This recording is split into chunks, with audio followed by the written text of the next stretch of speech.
பேசிட்டாவா? எல்லாருக்கும் இது கேட்குதா? அனைவருக்கும் வணக்கம். என் பேர் தவாராஜ மணிகண்டன். இன்று நான் உங்களுக்கு அருள் பிரகாசம் ஐயா சொன்ன கவிதையை நான் உங்களுக்கு சொல்ல போறேன். அனைவருக்கும் இனிய புத்தாண்டு நல்வாழ்த்துக்கள். ஆரம்பிக்கலாமா? புத்தக மூட்டை ஒரு கையில், கட்டுச்சோறு மறு கையில், புத்தி முழுக்க சந்தோஷம், சுற்றி 4 நண்பர்கள். பிடி வாதியா விசை சத்தம், பிரேயர் நடந்தால் இசை சத்தம், பீரியட் முடிந்தால் மணி சத்தம், இப்படி 1000 மொழிகள் வரும் என் பள்ளிக்கூடம் போதி மரம்.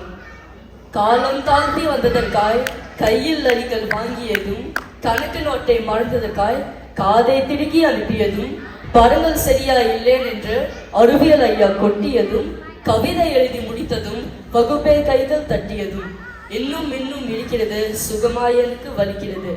பிடி பீரியட் வரும் என்று பெரியதோடு காத்திருப்போம்.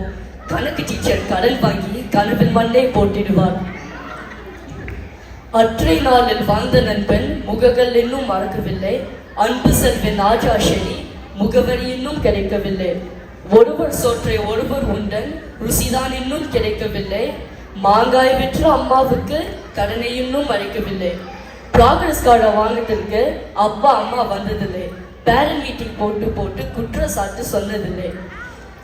பள்ளிக்கூடம் கடைகள் நடத்தி சீருடை விற்பனை செய்ததில்லை. ஷூவும் சாக்ஸும் போட்டால்தான் நீ மாணவன் என்று சொன்னதில்லை.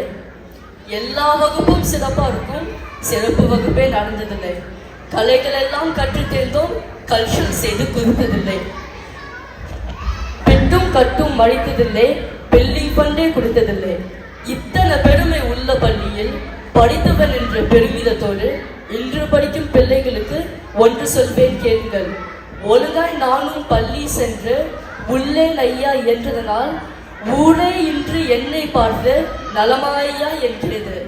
எத்தனை சிரமம் வந்தாலும் பள்ளி செல்லா தவறாதி. தகுதிக்கெல்லாம் முதல் மகுடம் கல்வி என்று மறவாதி.